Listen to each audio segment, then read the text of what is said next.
Welcome back to another episode of the Todd Durkin Impact Show, coming at you from the East Coast today. Yes, my friends, I am on a long 2.5-week journey across the East Coast, including Mexico. So I've got today joining you in Providence, Rhode Island, and I've got a special guest named Danny Wuerffel on the line. And this is going to be an epic interview. Danny Wuerffel is someone that is someone I've known about for a long time, and he's doing some amazing things in the world today. And I just had to get this in literally as I'm starting my journey across, let's see, Rhode Island, New Jersey, Virginia, North Carolina, Alabama, and then Cancun, Mexico, all for speaking. I've got some keynotes, 4 keynotes in the next 2 weeks alone, not only in the fitness industry, but we've got in the construction industry. I got a leadership team keynote. I'm fired up. Let's just say I'm fired up to be on the road. So welcome into the hotel here at the TD Studios. And man, the show is on the road today. So hopefully you are buttoned up, ready to rock and roll. And you're going to dive in. Does anyone remember the name Danny Wuerffel? Anyone?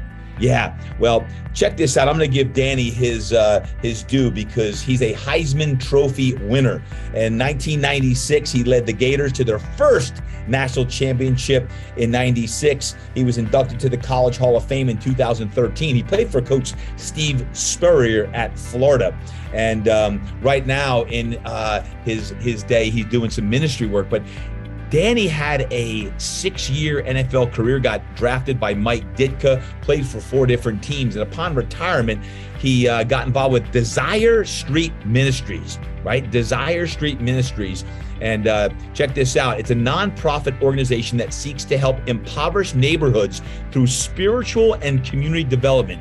He ultimately became its executive director. And under his tutelage, Desire Street moved its headquarters to Atlanta, Georgia, and expanded its program to inner cities in the Southeast. The mission of Desire Street, by the way, is to love our neighbor by revitalizing under-resourced neighborhoods through spiritual and community development. The vision to partner with leaders like you to develop thriving and sustainable urban ministries. Now, check this out. Danny's got some amazing things we're going to dive into today, including the Desire Street Cup, the Desire Cup, which is all about not only golf, but now pickleball. Yeah. Is anyone else like pickleball? Like it dominating the growth of pickleball is crazy. And desirecup.com will talk about what he's doing through that, including the Wuerffel Trophy, which was established in 2005 for college football athletes who are serving others while also achieving greatness on the football field and in the classroom. Guys, Danny Wuerffel is a man of faith. He's a man of God who's serving in the ministry. His humility is going to come through here. And as a husband of 23 years, 3 kids, and doing some amazing work, you are going to be inspired today of all the work that Danny Wuerffel and his team are doing. Without further ado, let's dive into the conversation with Danny Wuerffel right now. All right. It is an honor, my friends, to have the one and only Danny Wuerffel in the house. Danny, welcome to the show, brother. Hey, man. Thanks to be with you. I can just tell right out the gate, we've got a lot of energy going and appreciate it. Great to be a part. Well, no, I'm excited. And folks, as I mentioned, this will be great. I'm in a hotel room in Providence, Rhode Island, as we record this. And I was really excited to talk to Danny and all the amazing things that he is doing. Truth be told, Danny, I've known about you for a long time, just as a fellow quarterback. I know you were at Florida. I was at William & Mary, finished in 93. You finished, what, 96 is when you won your Heisman Trophy? Yes, sir. Yeah, I wasn't up for the Heisman, but what an honor that, when you look at your career as a football player and now all that you're doing in Desire Street Ministries. I want to start with football and the impact it had. You played for Coach Spurrier. You win the Heisman Trophy. What was it that first led you to the University of Florida? Well, I remember when I was in 9th grade, one of my goals, they had this sheet, you filled out your goals. I wanted to get a college scholarship. Yep. So that was my goal. But at the time, I actually envisioned it more likely coming as a basketball player. I played basketball and football, but just was doing at that time a little better at basketball. a couple of things happened. I peaked at about 6'2", which is good for quarterbacking, but not for power forwarding, and ended up, in an incredible spot. And we got a new football coach. It's one of those things where you look at your life sometimes and you can kind of think, man, look what I accomplished. But you can also look at it and think, man, if all these things didn't fall into place that I had no control over, none of that would have happened. And one is just the ideal coach that moved to our school my junior year, putting in the run and shoot offense where we were throwing the ball all over the place, won a state championship. And I think all those things led to being recruited. And, was that Fort Walton? Is that where you are? Yeah. Okay. Fort Walton Beach Vikings. That's right. Vikings of Fort Walton. All right. We just had a 30-year reunion of our football team this past year, of winning that. So that was really, really exciting to see these guys again. Great memories, but that kind of paved the way for the recruiting. It was Alabama, Florida State, and Florida were my three kind of main schools that I visited and looked at. And I loved them all. Like I every time I went to a school on a visit, I'm like, that's where I'm going. And then I went, with Alabama, and I went to Florida State. I'm like, oh, I'm going to Florida State for sure. And then I go to Florida. I'm like, oh, my word. But for me, there's two things that cemented Florida. One was Steve Spurrier, the coach, just his success and track record was unparalleled. And two, I asked myself, if I weren't playing football, which of these schools would I go to? And without question, Florida is an incredible academic institution. It's actually now a top 5 public university in the country, which a lot of people don't know. So the education. So there you go. And interesting enough, for those of you who don't know or too young, Florida was a powerhouse back then. They're coming around, but Dan, you guys had a run back in the 90s, early 2000s, where Florida was top 5 in the country, it seemed, every year. Steve Spurrier, what would be 2 or 3 lessons you learned from Coach Spurrier in your time there? Well, one, he always would say how flexible you had to be. And I think that's an incredible skill to have in life, that it's great to have a plan. It's great to really focus on an outcome. But a lot of times things just don't go the way you want. And how can you adjust and adapt? So that's one. I'll never forget when I threw one of my first interceptions. I really thought the receiver ran the wrong route. Like he angled it off wrong. So I was hoping he wouldn't be mad at me. He was going to be mad at somebody. He was notorious. He'd throw his visor and somebody probably was going to be benched. But I felt confident it was the receiver. We got to the sideline and I felt better. He said, "Don't worry, Danny, it's not your fault." He said, "It's my fault for putting you in the game. You're out." So he had a great way with words, a great sense of humor. And to this day, we're still close friends. He's in Gainesville. I saw him last weekend. And he's one of those people, again, that changed the trajectory of my life. The way he thought of football, the way he taught, the type of quarterback he needed. It was just the way my brain worked. We worked so well together and had just all that success. We won 4 SECs in a row and a national title, and just so grateful for those years. Wow. Let me ask you this. When you look at coaching today, if you were talking to Coach Spurrier and there was one piece of wisdom that they could give a high school or college coach today, what would you or Coach Spurrier say to that coach? Like, what would you say to tell them how would you, what do the great coaches do that we all can get better at? Wow. Well, Coach Spurrier would probably say something like, yeah, you just got to score more points. That's probably something he would say, or he would find one of his great John Wooden quotes. He's a big fan of John Wooden, who was a legendary coach and a great one to emulate. I think to me, kind of the adage, people don't know how much you know till they know how much you care. And especially in high school, if you don't really care about the young man that you're working with, I think that's the biggest thing, is really, really so they know that you care about them. Yeah. And then, the other thing that I find is just so hard is I find this in parenting. I find this in leadership at every level, but there's 2 almost competing things that are important. One is you have to sort of have this care You have to have positive culture, I believe. You want people to feel collegial. You want people to get along. Attaboy, I'm with you. But you also have to have a level of responsibility and accountability. And if you're not doing your part, there has to be somebody noticing, pointing it out. Yeah. And to the extent you can honor both of those things. Most people I know are great at one or the other. You got a player's coach who everybody loves, but everyone does whatever they want.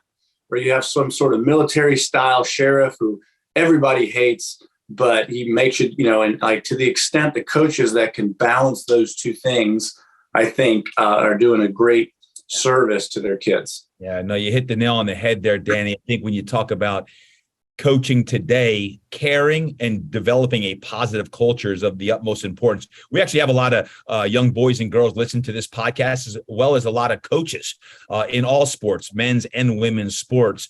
And I believe that we can always be reminded of just how much we truly empathetically care for our people. And that's called leadership. And I know as a father and as a husband, you're doing that there on the East Coast. I know I'm doing that on the West Coast. And we have a lot of parents listening in as well. I heard a story that when you were finishing up your high school career, you were going against the other quarterback in the SEC, Peyton Manning. And there was an experience in that historical game when you were coming out of the tunnel. Can you just recap for our listeners today about what happened when the media is blowing this game up as the game of the century, and you're the starting quarterback for Florida, he's for Tennessee. What happened so you didn't get overwhelmed in the moment? Yeah, well, that was a really unique thing. And what happened actually started a little bit before that. So I was meeting on Friday mornings with a friend and a pastor, and we would do different devotions. And that particular week before the Tennessee game, we read a section from Oswald Chambers' devotion, My Utmost for His Highest. And I think it was the last paragraph said something like, as you really become centered in the Lord, you will find yourself in the midst of a storm where everything is spinning so around you so fast, but you'll find yourself in a like this isolated, calm spirit of God. And so like that was the precursor to this, going into this Florida versus Tennessee, Danny Wuerffel versus Peyton. They said whoever won this football game would assuredly win the Heisman that year. That was, how do you make that claim in the beginning of the year? But that's what they were saying. It was at the time they added extra seats in the Tennessee Stadium, and there was more people there than ever watched a college football game. So it was the most viewed in person, not to mention the however many millions. They said it was the game of the century, which was ironic again, because it was like the third game of the century we had played already. But I think that's just marketing. So that's the setting of this game. So we go up there, and then the next thing that happened that was terrible was it just started pouring down rain. And we'd gotten destroyed there years earlier when I was a redshirt freshman in the rain, had terrible memories. Some of the games I had gotten benched. I just, for whatever reason, some guys can maybe grab a football better in the rain. And so it's pouring down rain. We're driving down the field, and it ends up being like 4th and 13, I think. So I figured we'd punt the ball, but Coach Spurrier called a timeout, and he had other plans.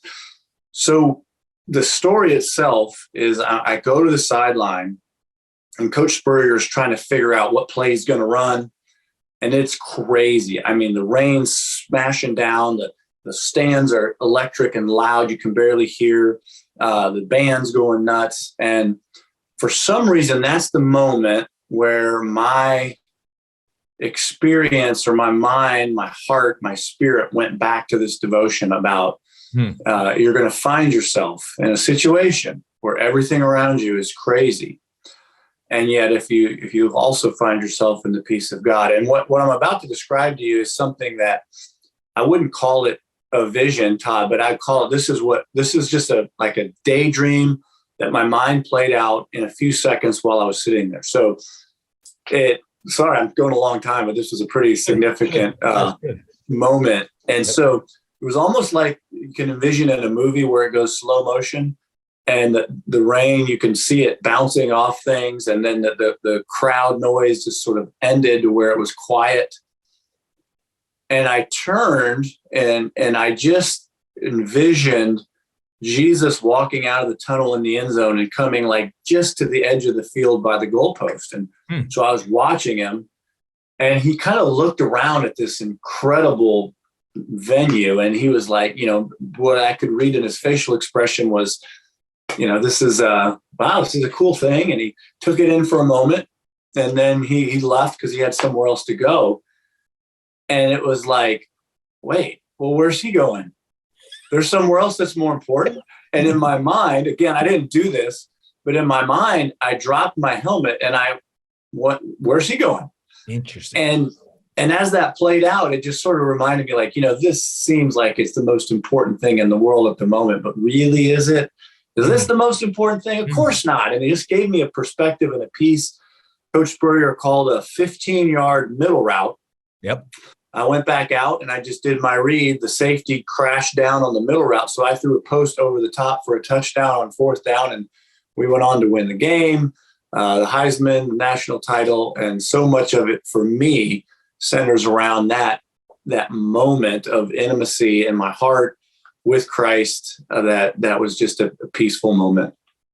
Do you think in college, it's an interesting story. Do you think in college, part of your, I'd say, pouring into your faith was to give you a peace amongst all of the chaos, because you had a lot of external pressure on you? Quarterback coming out of Florida, going to the University of Florida. There's a lot of external pressure. You're up for Heisman Trophy. Did faith give you the focus and purpose at that point in your life, do you think? I don't know that it was like, hey, I'm looking for purpose and stability, so I'm going to use this. It was really more, my life led me in that direction, and then that was sort of how it unfolded, if that makes sense. So, I remember grew up very much trying to do the best I could to be a Christian, and grew up in a Christian home. Dad was a military chaplain, and but I think I kind of made an assumption that a lot of people make that, hey, if you're a good kid and you're doing the Christian thing, that must mean that's what it means to be a Christian. I even remember my first year in college when a campus crusade mentor wanted to meet, and my attitude was pretty self-righteous, but it was really like, hey man, I'm already on the team. Like, thank you, but there's other guys here that are doing some pretty crazy things at night. And I think, though, throughout the years there, God really humbled me in a lot of ways. And I just recognized that, it's not just what you do, but the crazy thoughts I had, the motives, a lot of the good things I do and still do, look great, but they're motivated because I get a lot of affirmation and attention. They're not all genuine. And so my faith grew.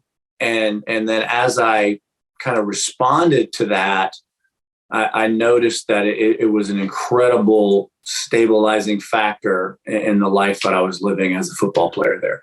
I want to get to the now in a moment, but I have one more question regarding that, because sports and faith played such a huge role in your upbringing. You say your dad was a minister growing up and served in the Air Force as a chaplain. If I was to ask you as let's say a 20-year-old man when you're at college, what's your identity? What would you have said? How would you have identified as a football player, as a young man of faith? What would you say you were then as a 20-year-old?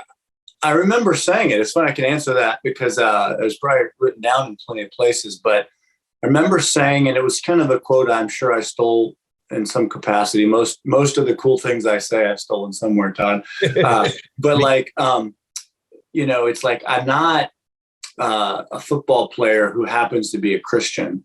I felt like I was a Christian who just happened to be a football player. And I think that's so good. That's the thing. I do think, though, again, it opens up, I think, a deeper level of introspection in that I think we have a sort of a conscious awareness of things that we're doing and saying. And then we've got sort of a deeper kind of unconscious heart gut level thing. And I think I certainly wanted to be a great Christian. And I wanted to say those things, and I did believe those things. But I also recognized then and now that a lot of my inner ego tries to steal its identity from being a football player, from being a former football player, from whatever it is. And so those are the things that I feel like I had to grow through and fight even to this day on a daily basis, is really trying to live up to the things that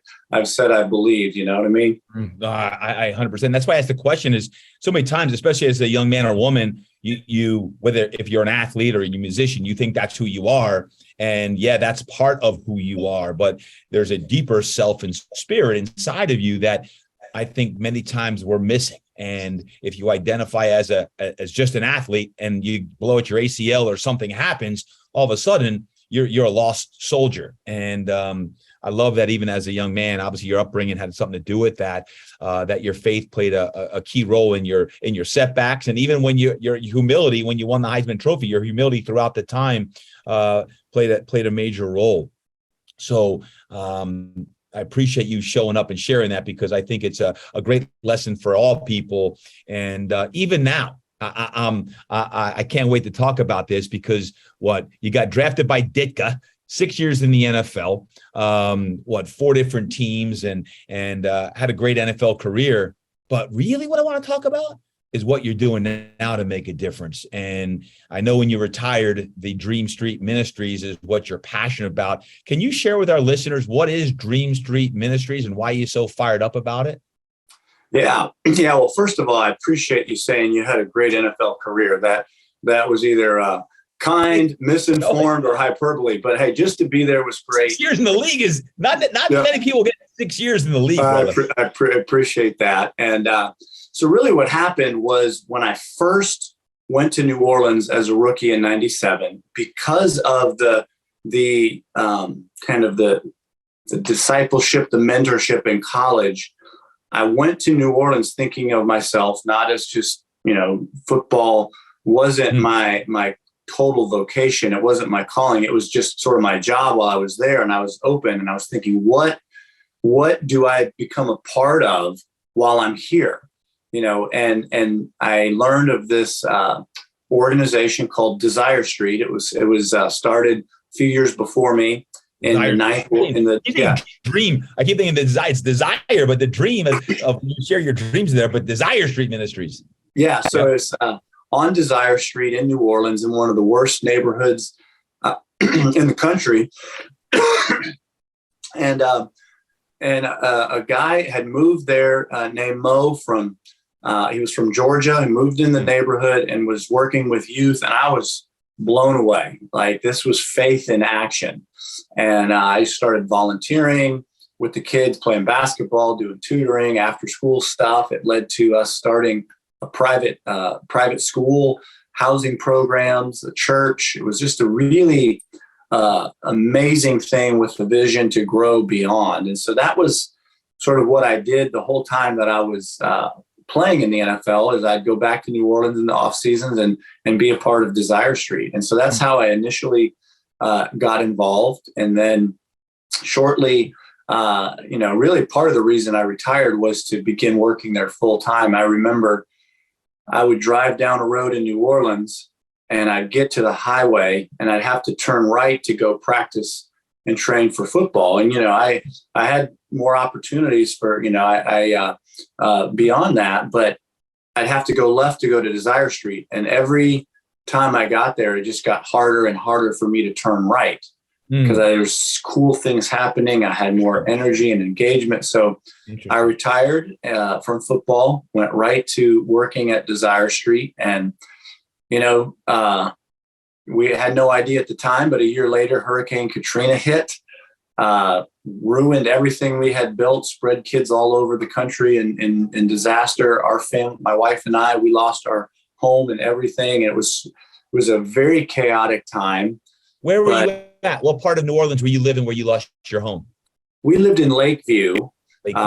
Which was Lakeview got hit really bad. And then, not too far from there was the 9th Ward, which became very famous. And that's where the Desire Street was. Yep. And so, we have rebuilt the community center and medical clinic and a childhood center. And we've got an elementary school there working now.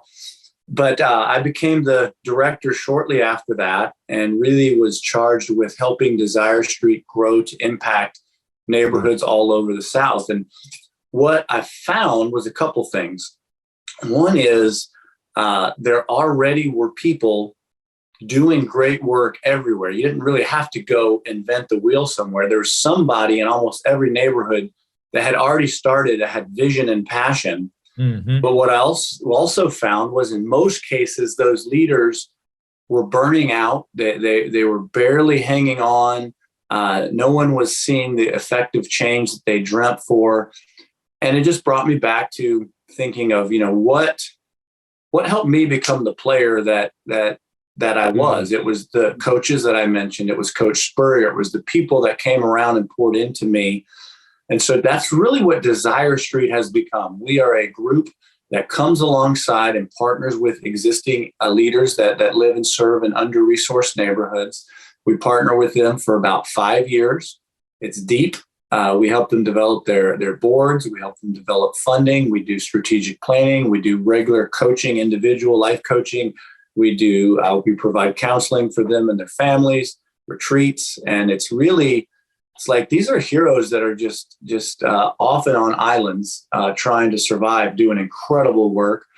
So that's what we do. That's Desire Street. Our goal is to, at this point, to impact 20 new neighborhoods by 2025 over this 5-year period. And we're right on track. And it's been great.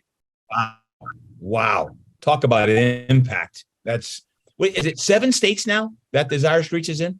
I think so. Yeah. It's all over primarily the Southeast. We keep saying we're going to grow larger, but we keep having more and more opportunities kind of closer to where we are, which just logistically is better. So I think it's 7 states at this point. Guys, I'm going to put all of the information in the show notes. But Danny, if someone wanted more information on Desire Street Ministries, where would they find that? Yeah, desirestreet.org is the best place to go. That's our website for that. And again, if you can't remember that, you can just DannyWuerffel.com will get you to all these different places, but that might actually be harder to spell. So, well, I'll tell you, I went down to the 9th Ward after Katrina. Obviously, Breeze was doing a lot of work, and it was heartbreaking to see the 9th Ward. And even to this day, thank you to people like you and your organization and what you're doing to rebuild that area.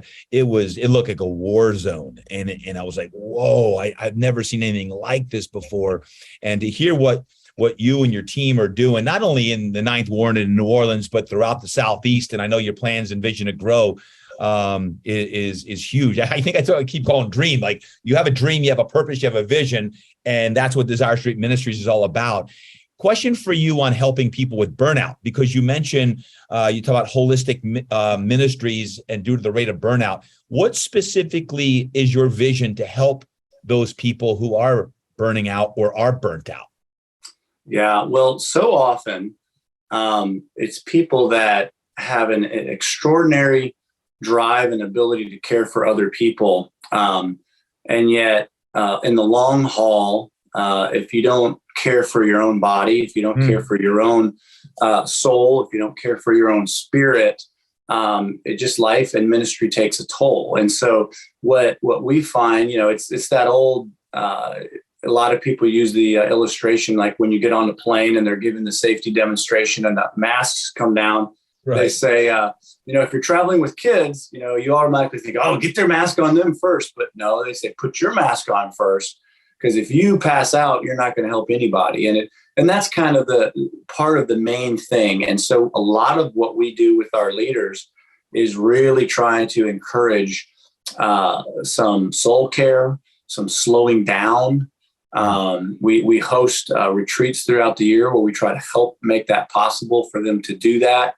And how do you build rhythms into your daily, weekly, monthly, and yearly calendar that sort of force you to be still, to be quiet, to slow down, to remove yourself from all the busyness of the world that keeps shaping you. And so those are some key things that are not common in our world at all, and I think, we might get to it, but a lot of those are things that I learned when I was really sick several years ago. I was kind of forced to slow down, and it sort of ushered me into sort of a new era of understanding who I am and how I operate and how I can be at my best. Yeah. So talk about that. 2011, you diagnosed with a disease. Talk about that and how that's impacted you. Yeah, it was really weird. I was busy running around, just finished a retreat, was going to go to Montgomery and stay with one of our partners in their ministry, and started noticing my legs weren't working well. I trip and almost fall over. It was just really bizarre. And I started losing some coordination, and then my hand strength started to get weak. Still went down to Montgomery, and we ended up going to see a doctor there. And the doctor that night or the next morning, so we're staying in the inner city of Montgomery, and I'm in a house, and somebody starts banging like crazy on my door, like at 4 or 5 a.m., which was like, hey, what's going down? So open the door, and it's this doctor from the other side of town, had driven before the sun came out. And I said, you're probably not here just to tell me I'm okay, are you? He said, no. He goes, I think you might have Guillain-Barré, and I wanted to make sure you're still breathing. Which I'm like, whoa, no, I'm fine, doctor. And he goes, well, let's see. And I started doing those tests where, like, they hit something on your knee, and your leg's supposed to move. Nothing. Didn't move. What? And so I did get diagnosed with Guillain-Barré, fortunately, right away. A lot of times it takes weeks or months, and you just get worse and worse and worse. What is that? What is Guillain-Barré? It's an autoimmune disorder where your body recognizes something foreign. In most cases, it's a virus or a vaccine, and your body goes to fight it. But imagine like your antibodies are a Navy SEAL team, and they're deployed to go fight. They just got the wrong order. So instead of fighting the bad people, they go and start attacking your own nervous system. Ugh. So you basically slowly get paralyzed to some degree or another. And in worst case, you can't breathe, but I never got that bad. And, I was bad enough to where, for several weeks, I could barely stand or move. For a couple months, I was pretty sedentary, kind of in one floor, a couple rooms. And then for another year, which actually was the hardest, I was better, but I was tired all the time. Like I had so little energy, which was so hard, but it also was so enlightening because, I could only do a couple things a day before I kind of got a headache and had to sleep. So I had to be really, really strategic. And so it's kind of like, okay, how can I interact with my family, and how can I do one thing for Desire Street? And ironically, in some ways, I was more productive that year with Desire Street because I was so focused and wasn't just busy answering 1,000 emails and all these other things. I did what mattered. A question about that, to go one step deeper.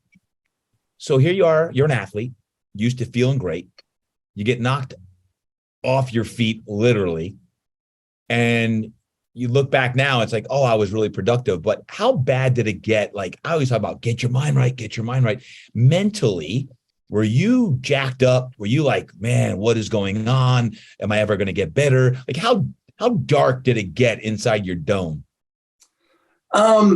It was the first part was the most intense, but it was short. It was just a few weeks. And that was more like, how do you just get through the set? How do you get through this conditioning? I know you work Drew Brees out a lot. I'm sure there's been times where he's just trying to survive the next thing. So that the first part was just kind of pushing through. And so I don't even remember that. And, and really though, the way this unfolded for me was at first I said to myself, I'm going to buy an iPad and I'm going to watch every movie that I ever never watched. Like that was going to be my goal. And one of my mentors said a line I'll never forget. He said, "Oh, Danny, don't waste this time." And what I did was I made one probably courageous decision was I'm not going to watch TV. I'm not going to watch anything. I'm going to sit, I'm going to read, and I'm going to journal. And I had no idea how hard that would be, because when you're used to being in a world of distractions and you're stuck with yourself, it can be pretty challenging. And the Lord brought some incredibly good stuff for me to read that was challenging me on a deeper soul level than a lot of things in the past. And so to me, I was really kind of overwhelmed with trying to recognize that the deeper who I was. And again, this was like another level of recognizing I'm doing all these great things, but how much of it is really genuine? Trying to be humble, and how much of that is I'm really humble, and how much is it's because I'm supposed to act humble. And so, looking back, it was, I'd say, another refiner's fire time where God was trying to help me become the person I was always trying to be. And that was more what was happening for me than the athlete piece. I pretty quickly was fortunate to get my reflexes, and even within a month or two, strength was pretty back. So I wasn't really worried. What I was worried about was the energy. I was just really tired a lot, and that was hard. Yeah. And today you're doing well? Yeah, I think so. I mean, I'm 10 years older, and I don't know what that means. But I'm very, very active, moving well. Fortunately, the good part of not playing a lot in the NFL is, my body's healthier than a lot of my friends. Yeah. And so I think I'm really, really fortunate. What are some of the best practices that you do now that you learned back then through your transition? And when you got diagnosed, you talked about journaling, you talked about, obviously, prayer has always been a part of your life. But what are some of your best practices now that you're tapped into? You're a husband. How long have you been married now, Danny? We are going on 23 years. Jeez, I'm right there with you, 21. So 23 years, 3 kids. You're doing an amazing job on the family side. You got the ministry, but best practices. What are a few of the ones you're doing that are keeping you focused and dialed in and not being overwhelmed and burn out yourself? Well, one is that I took from this was sort of this idea. Some would call it contemplative type of prayer. And I do a lot. So for instance, this morning I was on my porch for about 30 minutes at the beginning of the day, quiet and silent.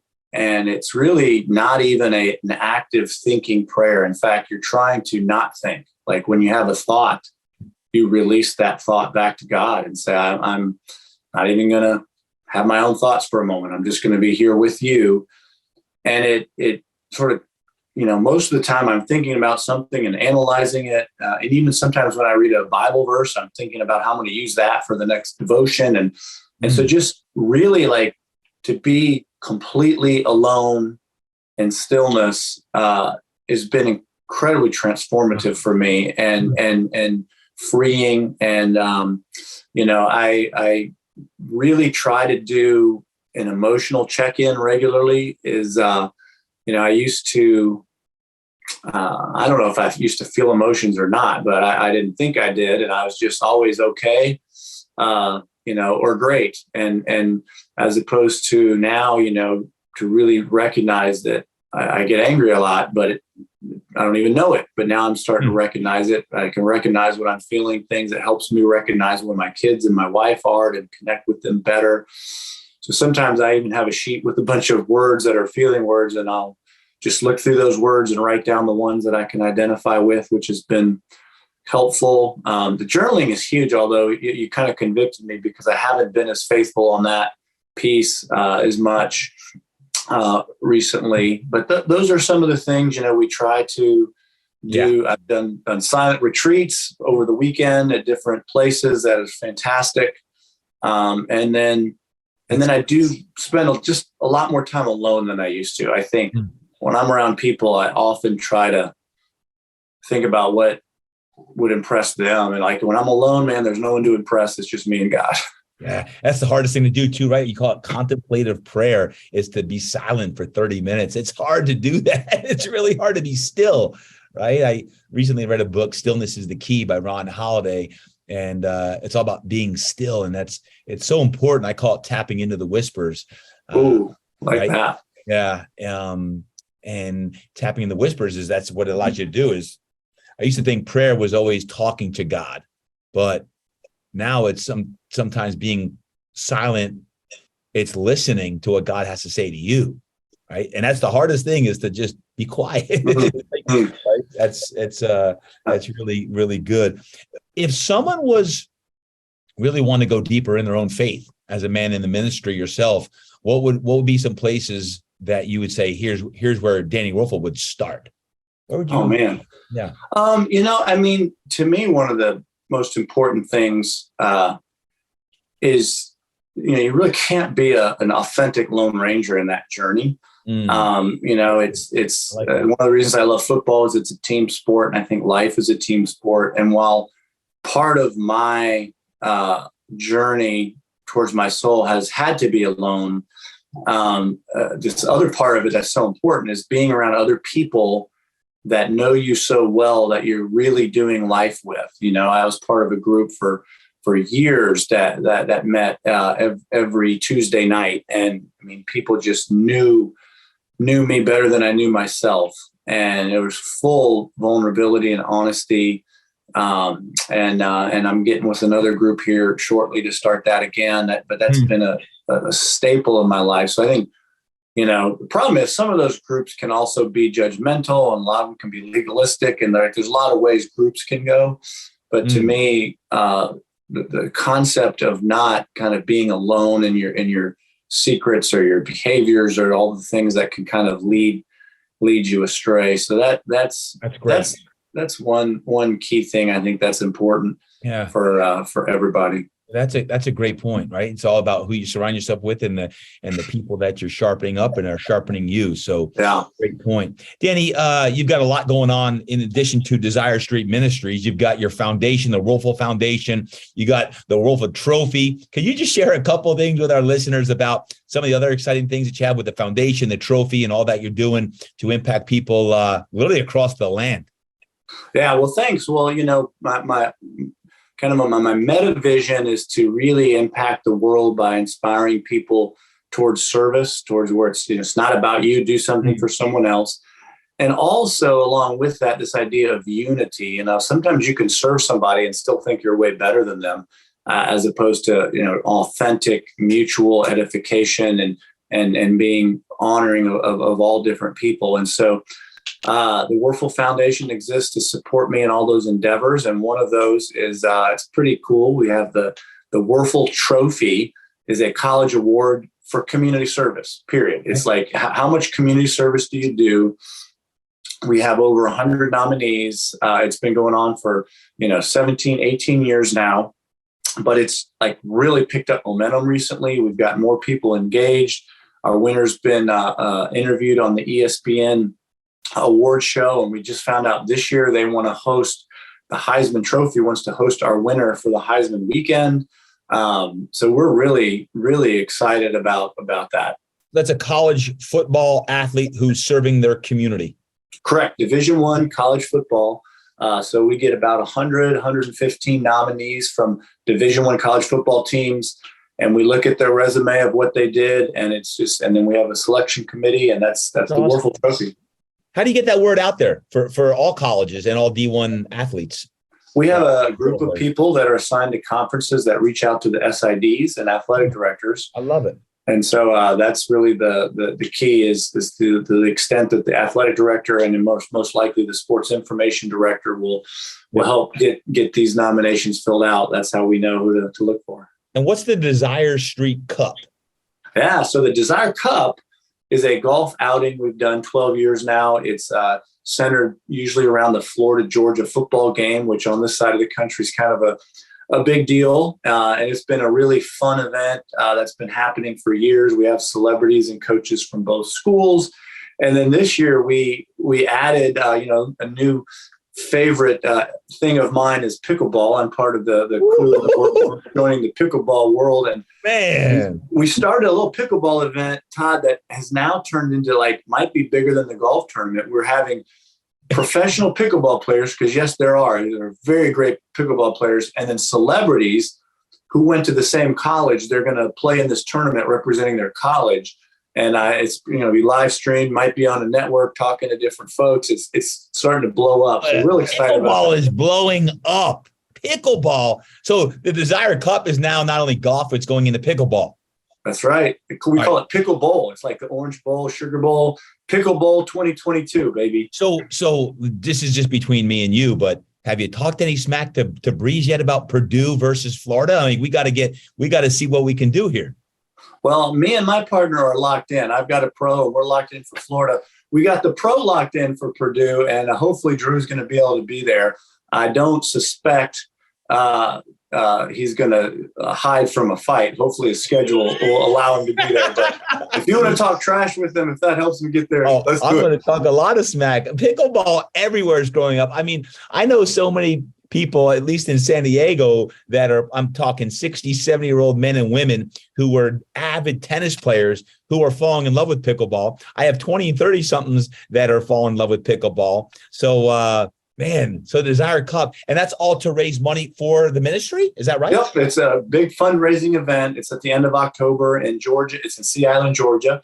Okay. And I would love, we've got spots. So if anyone wants to come golf or come do pickleball or watch pickleball, again, you can look us up on all the stuff. And also we have an opportunity. We call it the 19th hole. People, even if you can't come, you can support the event, which that's a big, big way that we raise money as well. So hopefully somebody listening will check that out and go to the 19th hole and support our work. I'll put all of these links in the show notes, but specifically on that, is that desirecup.com? What's the best way if someone wants to get involved with supporting that, being there down in Georgia? What is it, October 26th? When is that? Yep, 26th to 28th in Georgia. Desirecup.com is like the direct way to that link. But again, if you go to Desire Street or Danny Wuerffel, you should be able to land there. And Danny, you are giving back and serving a lot. And I want to say thank you.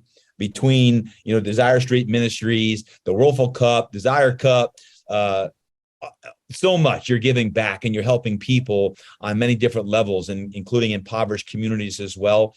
If someone wanted to speak more about this, is the best thing to go to the DannyWuerffel.com or the Desire Street Ministries website?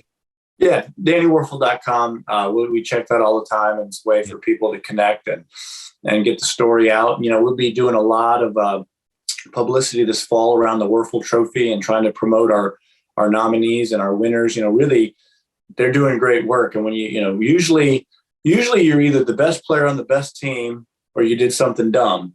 That's like the only way you get a lot of coverage in the world today. So we're trying to change that by shining a spotlight, trying to find creative ways, finding creative things that guys are doing so that we can sort of get a piece of the attention on the spotlight for goodness and what people are doing. Hey, listen, the world needs more of you. You guys, and I mean this. You pick up this sports section. You go on digital. All you hear about ever is the men and women who mess up, or they do something dumb. The things that go wrong many times. And here we have a guy that is not only a Heisman Trophy winner, but has had tremendous just success in the sporting world as a 6-year NFL vet, 4 different teams, and now the last 20 years has been serving communities all over the country and giving back in such an amazing way. The world needs more Danny Wuerffel, and the world needs more of Desire Street Ministries. And I just want to say thank you. Thank you for being the man you are, the husband you are, the father you are, because last I checked, the world needs more great people. It's not the men, but men and women who are doing good things and serving God. So thank you, Danny. Well, thank you, Todd. You're doing a great job shining the light, and good luck on all your endeavors in the future. And I know you'll do some great things too. So thank you, sir. Okay, last question. Impact. This is the Impact Show. Impact. What is your legacy about? What's your impact? What are you serving, and how do you continue to proliferate your message? Well, hopefully we covered it, but I just really would love for my impact to be an inspiration for people to do something more for others, and to also kind of do it in a way that brings people together. There's just such a polarization in our world. And I mean, even among Christians and among families and friends. And now everything has to go through the lens of the culture war, and political stuff seems to influence almost every subject you could talk about. And it's so tragic. And so I just think to be an agent of service and the agent of unity. And I'll also add somebody that'll like whip you if you're going to compete against them in a sport. You know, maybe that doesn't fit the mold, but I still want to win. That's right, baby. I love it. The competitive juices are still there. Don't matter how old you guys are. You always got to compete. Danny, I feel like you got to get a book coming out here sooner or later. We got to get you a book. I just feel there's so much great impact in there that I thank you again for all that you're doing in your family life, in your Desire Street Ministries world that you're doing. Thank you. The best thing you all can do is spread this. Please spread the gospel of what Danny Wuerffel is doing with Desire Street Ministries, desirestreet.org, correct? That's the website people can check out? Yep. Yes, sir. Check that out and then share this episode. Don't forget, wherever you are, continue to train hard, eat right, live inspired, and go create some impact today. Danny Wuerffel, thank you, brother. Great to connect today. Thank you, Todd. And that's a wrap here of today's show. I want to say thank you so much for listening into the episode. It was actually first one ever recorded from Rhode Island. So as I start this tour all across the East Coast and Mexico, great to connect with Danny and hear all of the great things. Remember, if you want any of those resources, just check out the show notes. As always, I'll put that all into the show notes here. And if you have not yet subscribed to the Todd Durkin Impact Show, make sure you subscribe so you don't miss a single episode. I pride myself on always delivering great value today. And I love what Danny talked about today and how he is serving his communities, and his team at Desire Street Ministries is serving people not only in the 7 states, but across this globe as well. And if you want to get involved in any of those things, including DesireCup.com, the Wuerffel Trophy, and anything that Danny is doing, he certainly is listening to those whispers and tapping into those whispers today. So thank you for listening. Thank you for sharing this episode with someone who may need it so they can get more impact in their life. And again, yes, go out there and pick up the tempo of your training and make sure today you eat the right stuff. No junk food allowed. No chocolate covered almonds in that mouth. And yes, tap into your heart, tap into your spirit. From Providence, Rhode Island, I love you guys. Go create some impact today. God bless you.